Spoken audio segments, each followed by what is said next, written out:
Right. Gourmet Protein Club. I told you, I'm going to get to the rock. I'm going to get to the rock. So, I'm actually nervous about today. Everyone knows I'm a big rugby league nut. I'm absolutely rugby mad. And we've got Man of Steel, Luke Gale. May I say? No, he'll be back. He's man of plastic at the moment, mate. In former Man of Steel, top quality footballer. He's in my house. I'm a rugby fan. I'm starting to blush. I'm really proud of you for coming and helping me out with this. I mean, I know what you'll all be thinking. How much is he paying him? And how much it is? Nish. He's coming out of his own time to help me with my business. Obviously, he must be really, really bored at the moment. Because he won't be training and stuff because of his leg. How is your leg? First of all, thanks for having me on. Pleasure. Like I say, come down. I'm part of the Gourmet Protein Club anyway. Ambassador, come down, help you boys out, and I love what you're doing. So, first of all, thanks for having me to the Meat Mansion. Lovely to be here. But yeah, look, the injury's going well. We're 8 weeks in now. We've got, I don't know how long we've got left, but it's a long time. 6-month injury. We're still at the early stages. And the physio keeps saying we've not even properly started rehab yet. But look, mate, I'm in a good frame of mind. It's getting better each day, and can't wait to. It's going to be a long time, but can't wait to get started. I've been watching as you're going along, and obviously when you did it, I'm thinking, bloody hell, that if I were to cut my wrist really, really bad, and I couldn't do my work for like a year, I don't know how I could handle that. I mean, I love my job like you love yours, and I've been watching, so I thought I'll see how he handles this, because chances are I'd just go straight on lash. But I had a fair few weeks of that actually. But I've noticed you've taken up some work with Sky. You come across well on that. You look good on that. I read in my rugby magazine last week. You're taking a column in that, from what I hear. So filling your time up with stuff that's around your job as well must be making it a bit easier. Yeah, I've been busy with other things, and kind of that stuff's been real good for your mind. And yeah, like I say, we got the injury, one door shut, and luckily for me, a few more doors opened. Like I said, being on Sky, hopefully to do a few more of them as well. Picked up a job with the RFL as an ambassador for the RFL Rugby League World Cup 2021. So I've been busy with that. That's a great opportunity for me. And like you say, stuff like that, the Rugby League World Cup column. So keeping busy, keeping out of trouble. But it was tough. I reckon the first 2 weeks is probably the hardest. It must be like getting sent down to jail or something, thinking, Jesus Christ, I got 12 months sentence to do or whatever. It must be awful for you. Yeah, probably the hardest thing was just coming back from another injury, which probably were a long time. It was a 12-week injury. I was just coming back, just getting fit. I was probably 6 weeks off playing, so I just taking my training up to the next level, and I'm running, and the Achilles goes. So probably the first week that you do it, you kind of want to blame everyone else. Why has that happened? Why is that? And you're probably in a bit of denial, if I'm honest. And then slowly you get round, and it probably took 4 weeks. I'd be lying if I didn't say I was down. I'd be lying if I probably were 2 weeks on sofa doing nothing, which is not good for anyone, is it? Let's be honest. Anyone who can't, like you say, you cut your wrist and you couldn't do your job. You love your job. And that's the hardest bit. And slowly started getting back to the gym with lads, going back into training, and then as soon as you start doing that, the endorphins going that way. And look, I'm in a good place now, and I'm on the road to recovery. And do you still get to have, like, has Daryl used you for any input? Like, what do you do on game day and stuff like that? Are you around lads all the time, or are you having to take a bit of a backwards step? Yeah, the first few weeks I wouldn't have been around lads, and to be honest, I didn't even want to think about rugby league. Yeah. Do you know what I mean? I've got a 12-week-old girl at home, so that must be hard. Yeah, it was at first. Literally, it was an absolute nightmare. So no, I mean having a girl instead of a boy.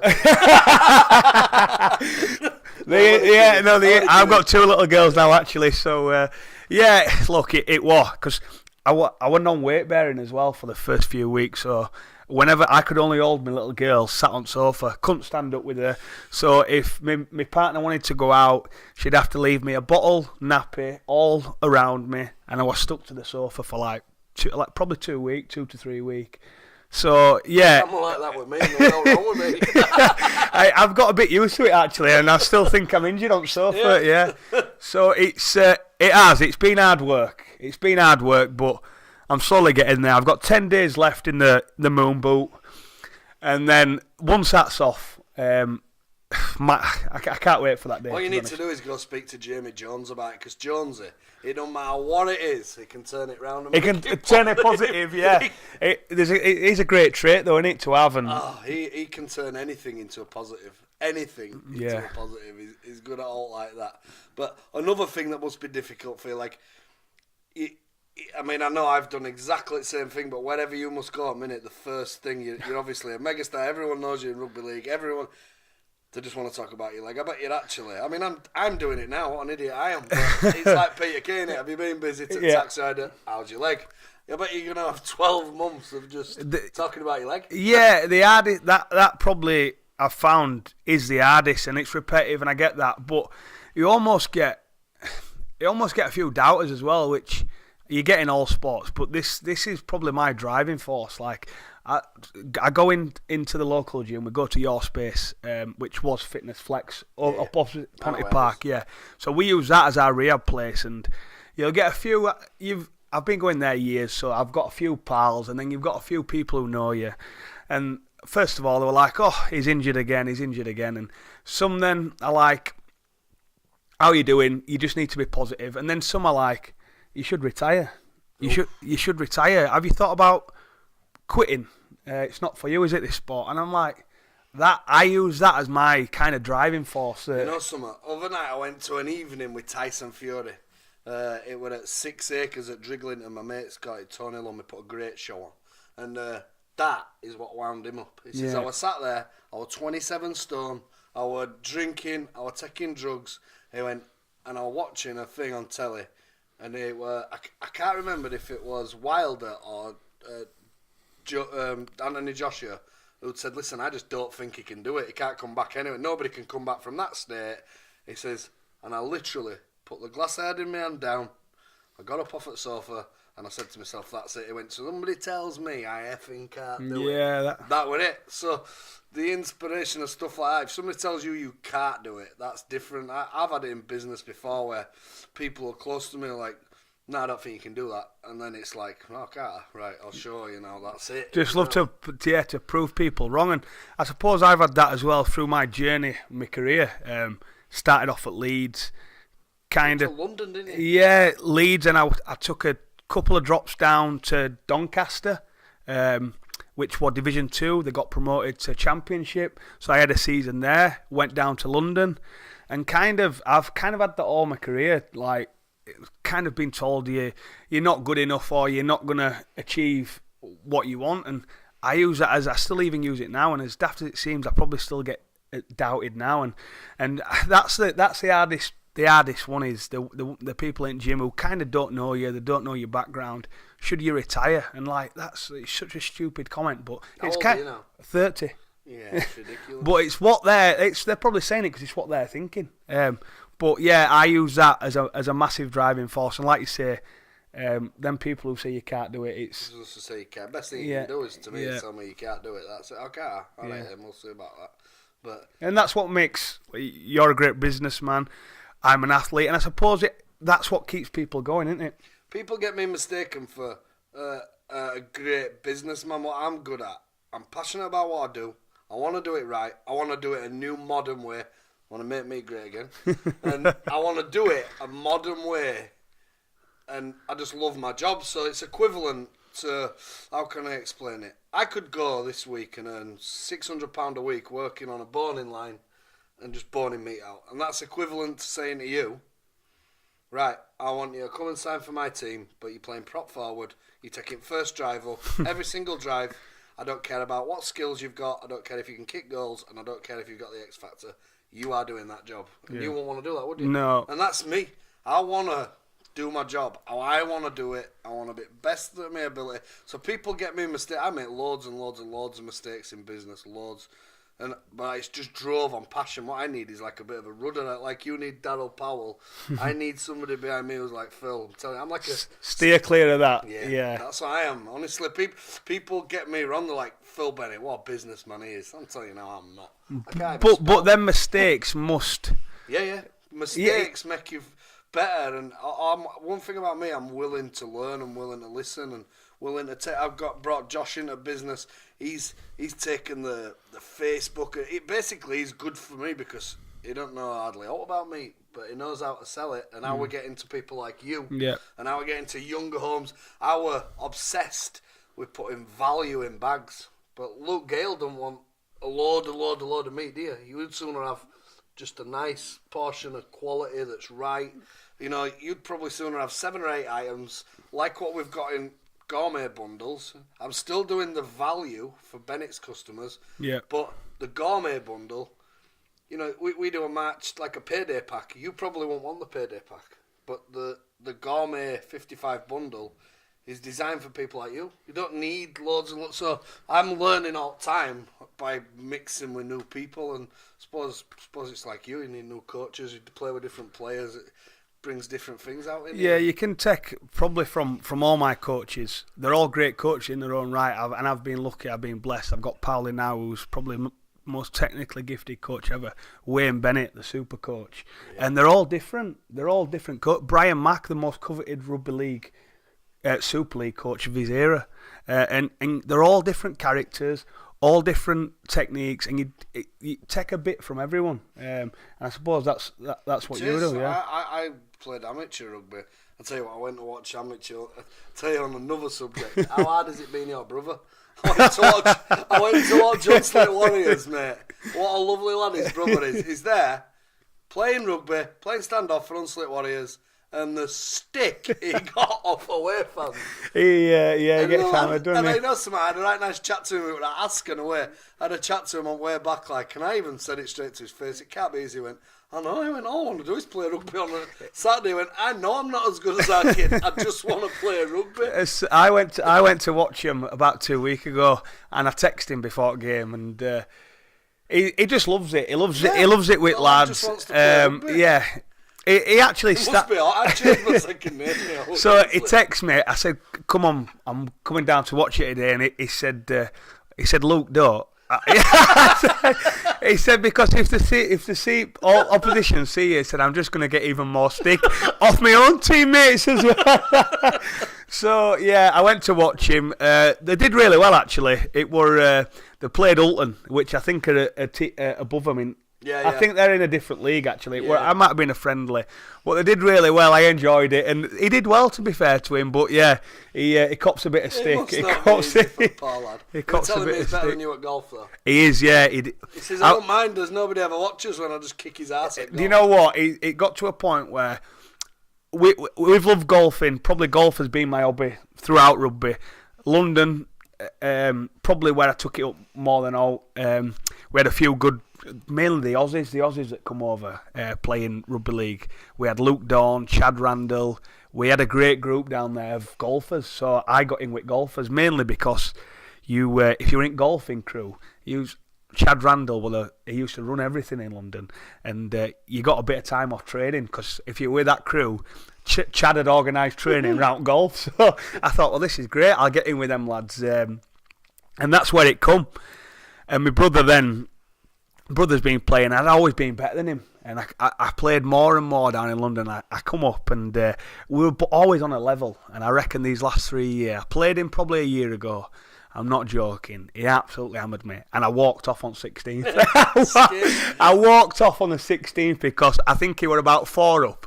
I knew I'd completely had no chance, and I think I've played with him twice since. And I actually admit it now that he's a miles better golfer, but it still gets brought up in. Because I'm one of them where if I'm playing anything, I want to win. And I cannot handle losing. Especially to my pals, I cannot handle losing. And it kills me. It actually does kill me. I reckon I've got a bit left in me yet. Maybe coming back from injury when I can't play, I might try and get the handicap down. What do you play off? I play off 14.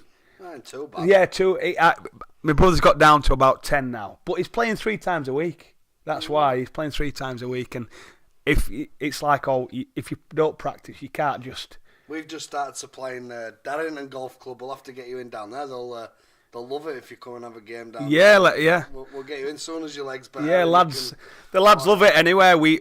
We've got a bit of a tie with Selby, so we go out there. It's nice out there. I think we've actually played Darrington off our own backs a couple of times, so yeah, it'd be good that. And then on back of that, it must be even worse being your dad, because I went to watch Cass and Leeds at Ellen Road, Oh, right? God. And there were a bloke slagging you off to the floor, and I mean really having a go. Anyway, your dad took a bit of offence to it, rightly so. He's watching his boy. So he gets it when he goes and watches him, and then he goes and watches his other lad doing his job, and they're giving him stick about him. I can remember that day. I feel for you, Dad. We spoke about it a couple of weeks ago, didn't we, when we met? So my dad's a massive fan. He's obviously he's took me everywhere. He's, especially being a junior, training 3 and 4 nights a week. So it started off at Leeds, and I grew up supporting Leeds. I'm a Leeds lad, so I grew up supporting Leeds. So look, things didn't quite work out at Leeds. We go off to Doncaster.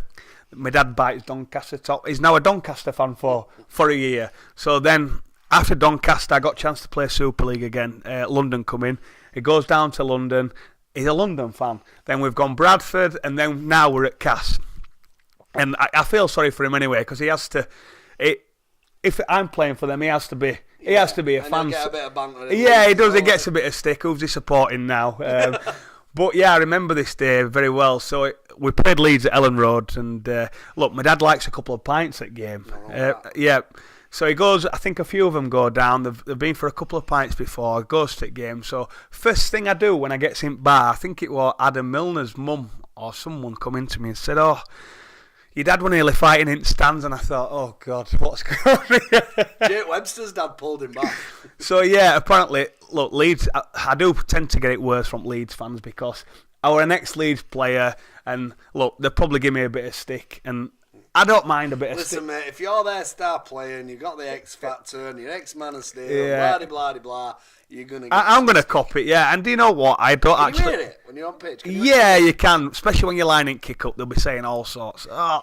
Well, they used to say it about her, but they can't say not about that now. No, I tell you what. Hey, I found a right place for you. I went to a gentleman's quarter. I've never. It sounds dodgy, that actually, is it? Gentleman's quarter in Pontefract. Honestly, I've always paid no more than £5 for my haircut. I'm not right into vain. Yeah. But he went, so I thought, well, if he's I've got. seen, yeah. Oh, you've been there. Get a bottle of Bud while you're having your haircut. That's been going about for years. I didn't even know. Did he not know? You know, after about an hour and a half, he says, "I think I'm finished now." I says, "Get us another bottle." I had about 6 bottles. It was quality. Yeah, that's. I've been back every week. Monday, Tuesday, Wednesday. I'm going to say you are looking sharp, actually. About that, I'm getting a line of fade and everything. So, wife thinks I'm seeing somebody else all of a sudden. If it's not going on sunbeds, that'll be it. Yeah. So yeah, I can remember that day, like we were saying it. Yeah, my dad. He'd had a couple, and I think someone were giving me a bit of stick, and I think he'd had enough, to be honest. And them couple of pints, and I was like, "Yeah, it's an hard one, isn't it? Especially, it must be hard watching your son getting He's slagging you off, innit? And that's all there is to it. But anyway, that's sorted all that subject out. And getting back to me, how did you find your gourmet bundle? I loved it, absolutely loved it. I've told all the lads, next time I'm going to text some info lads, get lads involved. Who's biggest meat eater in team? See, it's an hard one, this, because what we find is, like you say, you'd go for the quality rather than the quantity. And like you're saying now, you'd go for you won't go for and try and get 4 bags full. You want the quality cuts, yeah. But I'd definitely probably say the Samoans, Jesse Junior, especially when they get a barbecue, and I'm sure they've used you in summer. Yeah, I'm gonna say in summer they do the Samoans, Junior Moores. They do the best spread ever. When England games were on, England football games, we were having a party. We had one, and then it was that good. Everyone come back. So all Samoans were here, this, that, and other. But I had Jessie overnight. Jessie's wife's had to go back home, hadn't she? Yeah. So I said, I'll tell you what, come round. I think he's a bit fed up on that. Come round, I'll do you a steak. So me being me, Mr. Show Off, to get a 65 A bit. I seen that. Yeah, I thought he dropped it. He ate that fast. Yeah. Honestly, he ate it, and then he had half a chicken as well. Do you know what?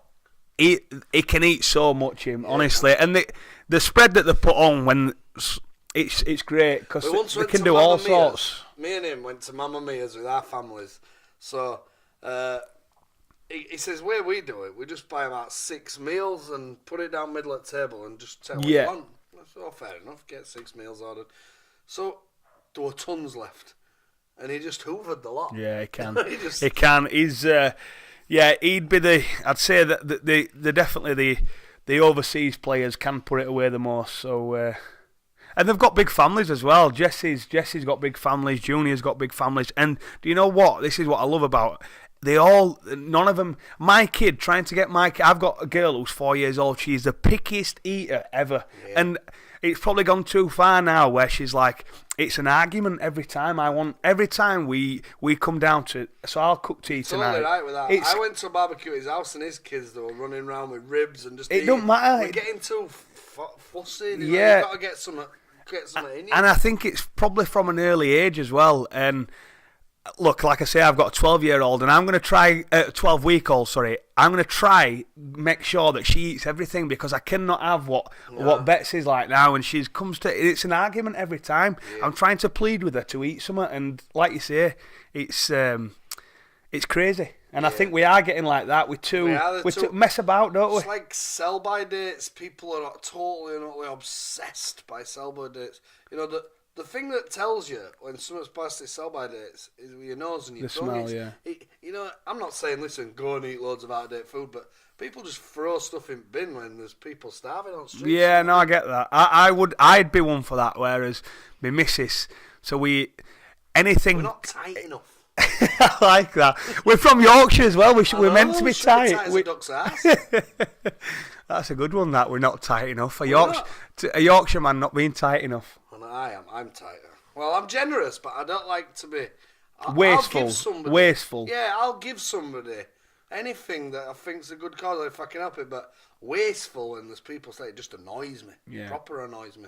But anyway, that's our subject clause. Leeds United. Are we going up or not? I know you're a bit of a Leeds fan. Yeah, so I've been going to a few games recently. Chance you know anybody who can get any tickets for the last game at home, being Luke Gale? Do you know what? My pal actually texted me. Richie Mathers told me the other day, says he can't get any. Yeah, Gareth Moore texted me the other day saying, mate, can you get us some tickets? I've got no idea. But I have got a pal, a next door neighbour, Billy Kershaw. He used to play at Dewsbury. Yes, Big Billy, yeah. He was a good player. Yeah, Big Billy. So he's got a big brickwork company, K&K Brickwork. Nice plug for you that there, Billy. But yeah, he's a neighbour of mine, and he was like the go-to man at Dewsbury at one point. Yeah, well, he always tells me this actually. When we've had a couple of beers, he always tells me how good he was. So you know something? This is first person who's ever said you're good, Billy. He reminded me a bit like Rob Roberts, and they were a good ball and a big, strong boy, and that fancied him saying a little bit. Yeah, so he's good pals with Ryan Hall, and he does a lot of work at Ulton, does Billy. So I've got pals with him through Ryan, and look, he's a real good fella, and he's got he makes bricks. What? No, he's a brickwork company. So he lays them. He's lays bricks. He's a contractor. Building contractor. So I think he's got like 200 men working for him. He's going real well, and so he's got Leeds season tickets, and he were away skiing last week, and he texted me saying, look, do you want to take little one? Which I thought were nice of him. So we text my little one, 4-year-old, we text her down, and I've been to the last few at games, and I don't know. I were always, I think we are, but gonna go up. But I'm not sure now. Do you know what it is? Of being a Leeds fan, and I'm Leeds through. I love Leeds United. My dad was a massive Leeds United fan, but I didn't say that. Yeah, that's the thing. Just get kicked in the orchestras every time right at the last minute, and I just it'll be easy though. You know when World Cup were on and England were winning. Yeah. Honestly, it was so easy to trade. People were in a good mood. Good mood, yeah. Boom, spending money. All pubs were busy. Everybody were happy. Yeah. I guarantee you, if Leeds go up, 3 weeks after that, Morley shop, Leeds Market shop. In fact, Trade will go up, do you they'll reckon? Busy. Yeah, They'll be busy. that's class. And it'll be great for Leeds. Leeds need to be up. Yeah, and I think now Leeds is booming. I think at the minute Leeds is the team's doing well. City Centre's vibrant. Everything is booming, and I think it will do. Like you say, Leeds go up, Huddersfield come down. Josh Warrington's won world title. What more can we ask? Good quality. Yeah, I hope they do. The initial question. I'm going to sit on fence. I hope they do. Real good result Friday night. So me and Ads Milner sat in stand Friday night. Cass are playing OKR, Leeds are live on Sky. So we've got one eye on Cass team and Ads has got Sky Go app on and we're watching Leeds United. So we're sat in stand cheering Leeds United while watching Cass game. So I hope Paulie's not listening to this actually.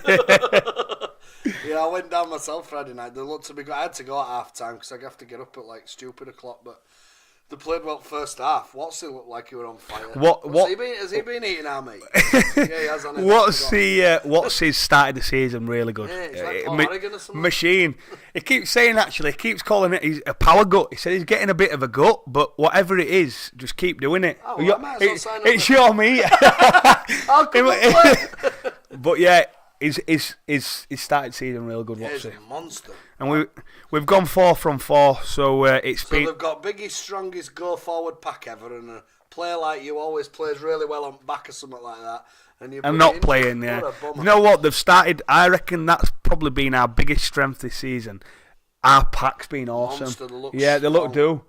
Jesse's moved to back row. Jesse's big, aggressive, and I reckon that's been our biggest asset as pack. I fancy Cass for something this year. Is there any chance at all, like playoff stroke if it's the grand final? Yeah, there possibly is a chance, but look, I don't want to put a date on and then be disappointed. Yeah. So the way I see it, and this is me just thinking out loud, is fast forward to August. Hopefully, I'll be in a good place. I'll be nearly there with my rehab, and we'll take it from there, sort of thing. So fast forward 5 months down the line.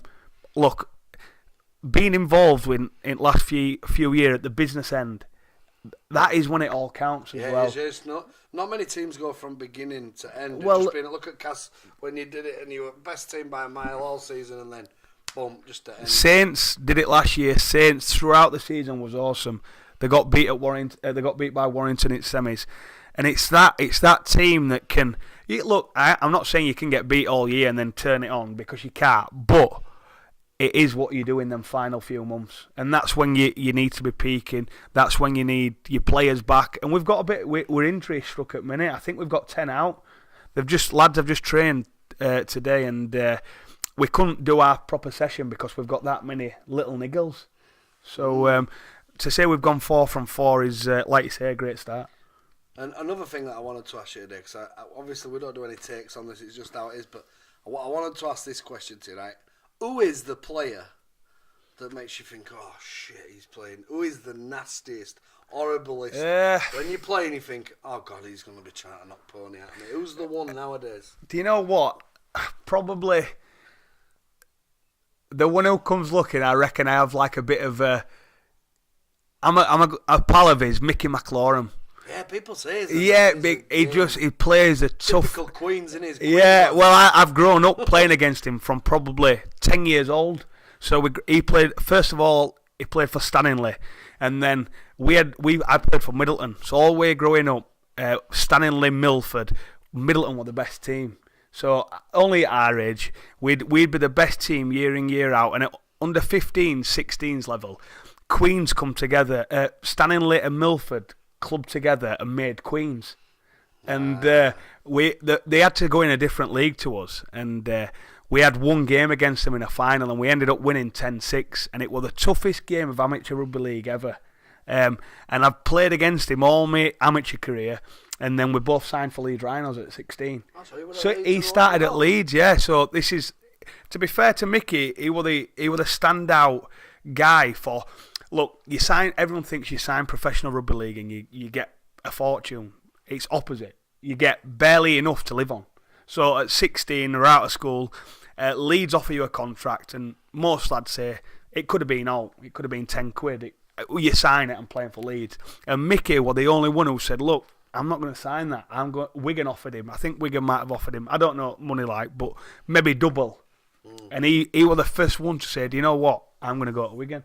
And he's had a great career, hasn't he? And he was the first one to actually stand up and say, look, I'm going to go. But, you know, when you're a professional rugby player, like me personally, looking at you now, I see how you talk on telly, and I see you've got a bit of oil in your lamp, like you're not an idiot.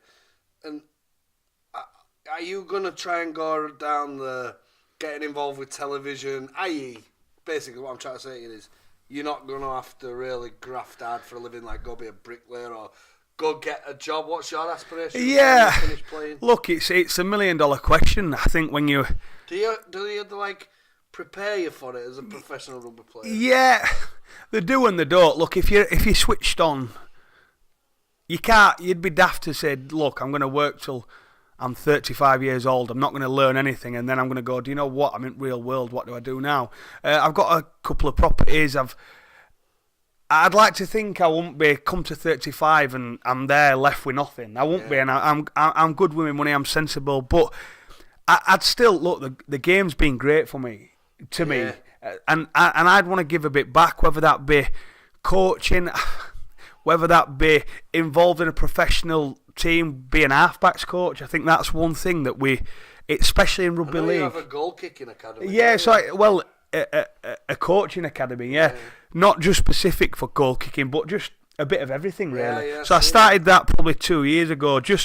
And that one on the proviso of, look, I never got specifically coached by an halfback when I was young, and I still don't. I think it's something in rugby. Like American football, they have defence coach. Exactly. Well, they're doing rugby union. Rugby union, they have a skills coach. They have, probably because they've got a bit more funding and they can facilitate that.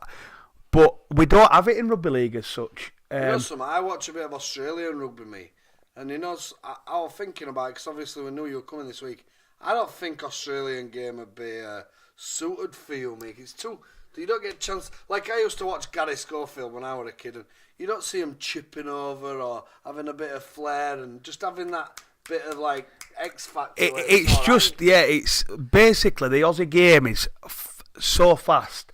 It's end to end to end to end to end, and it's almost a survival of the fittest. But it's a bit. I like State of Origin, but I think it's getting a bit boring now. There needs to be an element of it where you get a bit of flair. You don't get a chance to duel. Yeah, it's kind of more based on the best defensive team. Which, look, the Aussies, they're great athletes. I must admit, they're so fit, and I think we saw that in World Club Challenge. I think I thought Wigan were great, by the way, I have to say. But Sydney, it was their first game, and they look so fit. Yeah, they do, don't they? They're massive and they're all fit. And I look at my best mate Elliot Whitehead. He's gone out. He went out to Canberra 3 years ago, and he's been an absolute revelation. And he's one of the fittest kids I know, and he's got miles more fit since he's gone out there. Unbelievable. They train that hard, and fair play to him. You lot must train hard. We do train hard, but their game's a lot faster. I would say they do a lot more running in their training than what we do over here. Yeah. So it's just I would say it's a different. The World Cup final when I played in that was a completely different game to what I've ever played in my career. Right. That fast, and I think Cameron Smith, one of the best players ever to play a game, come out and said, I think he. Don't quote me for it, but I think he said it were in the top 3 or top 5 toughest games he's ever played, because it were end to end. And to be honest, I never get tired in games. I'm an halfback, and I don't know, I never get tired. But that game, I was absolutely exhausted because you're playing in the heat as well. But it were just end to end to end, and every time you get back on side, they're at you again, and it were like. On you, constant pressure, and that's. That was like us in Morley shop on Saturday. Under pressure. It's like Christmas, and they're just queuing, boom, boom, boom. And you have to be bang. You have to take the next money onto it next. Onto it next. That's how it's like. I like that. That's how we like it. Yeah. That's how we like it. Busy. We want people in shop. We're just going to keep going. But, I forgot what I was going to say now. No, I completely stopped you in your tracks. But, yeah, we like to be busy as hell, and I'm totally and utterly lost where I am. You're going to have to edit this bit out. That'll do, won't it? Do you want to close it off now? Well, anyway, and from bottom of my heart, I just want to thank you for how you've come and helped us out with this today. Will you put the hat on? I don't want to spoil your hair. I know it's cost you a few quid.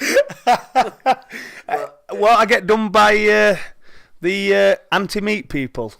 Well, it's alright, just send them to my shopping mall. I filled a load in on Saturday. I'll do some more if they want. Don't worry about that. I'll tell them. Can we edit that one out? Tell them you mates with me. It's your choice. Come on, here we are, lads. But if you don't, I'll never speak to you again. What a guy. Look, Gale in the house. Right, just want to say a big massive thank you to everybody who's joined club. We've been overwhelmed with the response that we've had. The first 100 bundles that we sell this month, you'll receive a raffle ticket in it, which we'll draw live. We'll keep you posted on it all the time. The prize is a signed Tyson Fury glove. We got this off him myself. Thank you very much for the response that we've had, and we appreciate every member of the Gourmet Protein Club. She was hotter than the blacktop, broke down at a truck stop. She looked about as wild as the story she told.